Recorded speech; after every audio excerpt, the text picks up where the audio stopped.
Coding രണ്ട് കേസിൽ ചെയ്യാമെന്നാണ് നിങ്ങളോട് പറഞ്ഞത്. ആസ് ഹൈ ആസ് പോസിബിളും ആസ് ലോ ആസ് പോസിബിളും.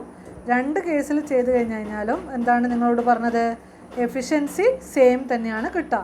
അപ്പം ആസ് ലോ ആസ് പോസിബിൾ ചെയ്യുമ്പോൾ ഫസ്റ്റ് സ്റ്റെപ്പ് അതേപോലെ തന്നെ ഡിക്രീസിങ് ഓർഡറിൽ അറേഞ്ച് ചെയ്യുക.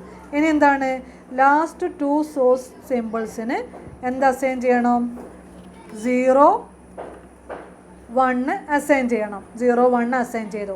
അത് ആഡ് ചെയ്തിട്ട് പുതിയ സോഴ്സ് സിമ്പിൾ ക്രിയേറ്റ് ചെയ്യുക. അപ്പം as high as possible method adopt ചെയ്തിട്ട് നമ്മൾ എന്താണ് ചെയ്തത്, ഈ പുതിയ സോഴ്സ് സിമ്പിളിന് ഏറ്റവും മുകളിലാണ് കൊണ്ടുവച്ചത്. ഏറ്റവും മുകളിൽ എന്ന് പറഞ്ഞു കഴിഞ്ഞാൽ ഡിക്രീസിങ് ഓർഡർ എന്നുള്ള കൺസെപ്റ്റ് ഇവിടെയും വയലേറ്റ് ചെയ്യാൻ പാടില്ല. 0.4 കഴിഞ്ഞിട്ടാണ് നമ്മൾ ഈ ആഡ് ചെയ്ത simple as high as possible place ചെയ്തത്.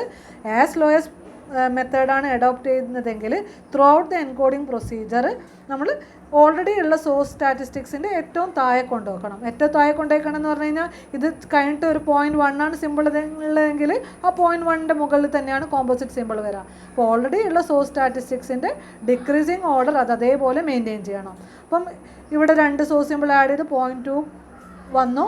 അത് decreasing as low as possible ആയതുകൊണ്ട് നമ്മൾ ഇവിടെ പ്ലേസ് ചെയ്തു, as low as possible place ചെയ്തു. ഇനി തേർഡ് സ്റ്റേജിലേക്ക് പോകുമ്പം എന്ത് വരും, സ്റ്റേജ് 3ലേക്ക് പോകുമ്പം സിമ്പിൾ ലാസ്റ്റ് സ്റ്റേജ് 2ൻ്റെ എൻകോഡിങ് പ്രോസസ്സ് അതേപോലെ തന്നെ ഡിക്രീസിങ് ഓർഡറിലാണ് അറേഞ്ച് ചെയ്തിരിക്കുന്നത്. ലാസ്റ്റ് 2 സോഴ്സ് സിമ്പിളിന് എന്ത് അസൈൻ ചെയ്യണം, 0 1 അസൈൻ ചെയ്യണം. ആഡ് ചെയ്ത് കോമ്പോസിറ്റ് സിമ്പിൾ പ്രൊഡ്യൂസ് ചെയ്യണം. കോമ്പോസിറ്റ് സിമ്പിളിൻ്റെ പ്രോബബിലിറ്റി ഇപ്പം നിങ്ങൾക്ക് എന്താണ് കിട്ടുന്നത്, 0.4 ആണ് കിട്ടുന്നത്. ആ 0.4 എന്ന് പറയുന്നത് നമ്മൾ ഏതാണ് മെത്തേഡ് അഡോപ്റ്റ് ചെയ്യുന്നത്, ആസ് ലോ ആസ് പോസിബിൾ ആണ്. അപ്പം ഇതിൻ്റെ മുകളിൽ കൊണ്ടുവെക്കാൻ പറ്റില്ല. അപ്പം ഇത് ഇങ്ങോട്ടേക്ക് വന്നു. ഇത് നിങ്ങൾ ചെയ്യുമ്പോൾ തന്നെ എയറോ ഹെഡ് അതേപോലെ വരച്ച് വെച്ച് കഴിഞ്ഞാൽ പിന്നെ ഒരു കൺഫ്യൂഷൻ ഉണ്ടാവില്ല അത് എവിടത്തേക്ക് പോയി എന്നുള്ളത്. ഓക്കെ, ഇപ്പം 0.2 എല്ലാം വരാൻ എന്താണ് വരിക, 0.2 ആഡ് ചെയ്യുമ്പോൾ ആസ് ലോ ആസ് പോസിബിൾ ആണ് അഡോപ്റ്റ് ചെയ്യുന്നത്. നമ്മൾ ലോ പൊസിഷനിൽ പ്ലേസ് ചെയ്യുക. 0.4 പ്ലേസ് ചെയ്തു. ഓൾറെഡി ഉള്ള 0.2 ഇങ്ങോട്ടേക്ക് മാറ്റി എഴുതി. ഇപ്പോൾ സ്റ്റേജ് 3ലെത്തുമ്പോൾ നമ്മളുടെ സോഴ്സ് സ്റ്റാറ്റിസ്റ്റിക്സ് 3 കുറഞ്ഞിട്ടുണ്ട്. പിന്നെ എന്താണ് പ്രൊസീജിയർ, നേരത്തെ പറഞ്ഞ പോലെ തന്നെ ലാസ്റ്റ് 2 സോഴ്സ് സ്റ്റാറ്റിസ്റ്റിക്സിന് 0 1 അസൈൻ ചെയ്യുക, ആഡ് ചെയ്യുക, പുതിയ സോഴ്സ് സിമ്പിൾ ഉണ്ടാക്കുക. Decreasing probability as low as possible തന്നെ. ഇവിടെ ആസ് ലോ ആസ് പോസിബിൾ എന്ന് പറയുന്നത് എന്തിനേലും 0.6 കഴിഞ്ഞ് കഴിഞ്ഞാൽ മാത്രം ഡിക്രീസിങ് പ്രോബബിലിറ്റി എന്നുള്ള കൺസെപ്റ്റ് ഒരിക്കലും മാറില്ല. അപ്പോൾ നമ്മൾ സ്റ്റേജ് 4ലേക്ക് എത്തുമ്പോൾ എന്താണ്, നമ്മൾ 2 സോഴ്സ് സിമ്പിളിലേക്ക് റീച്ച് ചെയ്തു. ഇനി നമുക്കിവിടെ പോസിബിലിറ്റി ഇല്ല. അപ്പോൾ നമ്മളവിടെ എൻകോഡിങ് സ്റ്റോപ്പ് ചെയ്തു. അപ്പോൾ ഇതേതാണ് method, Huffman coding by placing the composite simple as low as possible. Okay, as low as possible എന്ന് കഴിഞ്ഞാൽ ഒരിക്കലും 0.4 കഴിഞ്ഞിട്ട് 0.6 കൊണ്ടുവച്ച് കഴിഞ്ഞാൽ കംപ്ലീറ്റ് റോങ് ആവുക ആൻസർ. അപ്പോൾ ഡിക്രീസിങ് ഓർഡറിൽ തന്നെ മെയിൻറ്റെയിൻ ചെയ്യുകയും ചെയ്യണം, ഏറ്റവും താഴെ കൊണ്ടുവയ്ക്കുകയും ചെയ്യണം. ഡിക്രീസിങ്ങിൻ്റെ ഏറ്റവും താഴെ എന്നുള്ള കൺസെപ്റ്റാണ് ആസ് ലോ ആസ് പോസിബിൾ. ഇനി ഇവിടെ കോഡ് വേർഡ് എഴുതുന്നത് എങ്ങനെയാണ്, കോഡ് വേർഡ് എങ്ങനെ എഴുതാം, എങ്ങനെയാണ് പറഞ്ഞത്, ബാക്ക് ട്രേസ് ചെയ്യുക, പാത്ത്. അപ്പോൾ പാത്ത് എപ്പോഴും നിങ്ങൾക്ക് ഫ്രണ്ട് വേർഡ് ട്രേസ് ചെയ്യുന്നതാണ് നല്ലത്, അതല്ലേ നമുക്ക് എളുപ്പം. അപ്പം പാത്ത് ആദ്യം നോക്കി വെച്ച് കഴിഞ്ഞാൽ എയറോ ഹെഡ് എവിടത്തേക്ക് പോകുന്നതെന്ന് നോക്കി വെച്ച് കഴിഞ്ഞ് കഴിഞ്ഞാൽ കോഡ് വേർഡ് എഴുതാൻ എളുപ്പമാണ്. അപ്പോൾ S2 എന്നുള്ള സിമ്പിൾ കൺസിഡർ ചെയ്യുകയാണെങ്കിൽ അതിൻ്റെ പാത്ത് ട്രേസ് ഔട്ട് ചെയ്യുമ്പം എന്താണ്, ആ പാത്തിൽ 1 ആണ് വന്നത്. 1 ബാക്കിൽ നിന്ന് എടുക്കുകയാണ് 1 തന്നെ, അതിലായിരിക്കും കൺഫ്യൂഷൻ ഇല്ല.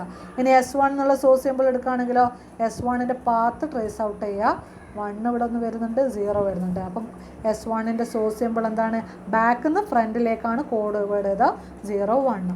ഇനി S3 എടുക്കുകയാണെങ്കിലോ S3 എടുക്കുകയാണെങ്കിൽ 0 0 0. ഇനി ബാക്കിൽ നിന്ന് ഇതാണ് കോഡ് 0 0 0 ആണ് എന്തിൻ്റെ കോഡ്, S3യുടെ കോഡ് 0 0 0. ഇനി S4ൻ്റെ കോഡ് എടുക്കുകയാണെങ്കിലോ S4 അല്ല S0ൻ്റെ കോഡ്, S0ൻ്റെ കോഡ് എടുക്കുകയാണെങ്കിൽ പാത്ത് ട്രേസ് ഔട്ട് ചെയ്യുക ആദ്യം. എങ്ങനെയാണ്, 0 1 0 0. അപ്പം ബാക്ക് വേർഡ് ട്രേസ് ചെയ്യുമ്പോൾ 0 0 1 0 0 0 1 0. ഇനി ഫൈനലി S4ൻ്റെ പാത്ത് ട്രേസ് ഔട്ട് ചെയ്യാണ് കോഡ് വേർഡ് എന്ത് വരും? പാത്ത് ആദ്യം നിങ്ങൾ ഫ്രണ്ട് വേർഡ് ട്രേസ് ചെയ്ത് വെച്ച് കഴിഞ്ഞാൽ പ്രശ്നമൊന്നുമില്ല. കോഡ് വേർഡ് എഴുതുമ്പോൾ ബാക്ക് എന്ന് എഴുതിയാൽ മതി. 1011 അപ്പോൾ കോഡ് വേർഡ് കിട്ടി. ഇനി ആ ടേബിളിൽ നിങ്ങൾ എന്ത് നമുക്ക് പാരാമീറ്റേഴ്സ് മെഷർ ചെയ്യാണ് ഈച്ച് ആൻഡ് എവറി കോഡ് വേർഡിൻ്റെ ലെങ്ത്തും കൂടി മാർക്ക് ചെയ്യുക. ഫസ്റ്റ് കോഡിൻ്റെ ലെങ്ത്ത് 1, സെക്കൻഡ് കോഡിൻ്റെ ലെങ്ത്ത് 2, തേർഡ് കോഡിൻ്റെ ലെങ്ത്ത് 3, 4. ഓക്കെ, പിന്നെ ഈക്വേഷനിൽ സബ്സ്റ്റിറ്റ്യൂട്ട് ചെയ്യാൻ മാത്രമേ ഉള്ളൂ. എന്തെല്ലാം നമുക്കിവിടെ ഈക്വേഷൻ ആവറേജ് ലെങ്ത്ത് എന്ന് പറയുന്നത് സമ്മേഷൻ PK LK ആണ്. അപ്പോൾ ഈ കോഡ് വേർഡിൻ്റെ ആവറേജ് ലെങ്ത്ത് കാണണമെങ്കിൽ ഫസ്റ്റ് സിമ്പിളിൻ്റെ പ്രോബിലിറ്റി എന്താണ്? 0.4 ഇൻറ്റു അതിൻ്റെ ലെങ്ത്ത്. അതിൻ്റെ ലെങ്ത്ത് എത്രയാണ്? 1 പ്ലസ് സെക്കൻഡ് സോഴ്സിൻ്റെ പ്രോബിലിറ്റി എത്രയാണ്? 0.2 ഇൻറ്റു അതിൻ്റെ length 2 plus 0.2 into length 3 plus 0.1 into length 4 plus 0.1 into length 4.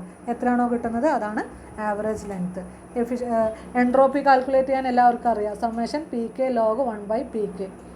അപ്പോൾ വേരിയൻസ് കാൽക്കുലേറ്റ് ചെയ്യാൻ എന്താണ്? സിഗ്മ സ്ക്വയർ എന്ന് പറയുന്നത് summation over all the probability L minus L bar all square. അപ്പോൾ ഫസ്റ്റ് സിമ്പിളിൻ്റെ ആണെങ്കിൽ PK എന്ന് പറയുന്നത് 0.4 ആണ്. അതിൻ്റെ ലെങ്ത്ത് എന്ന് പറയുന്നത് 1 മൈനസ് L ബാർ എന്ന് പറയുമ്പോൾ 2.2 കിട്ടുന്നുണ്ടാവും.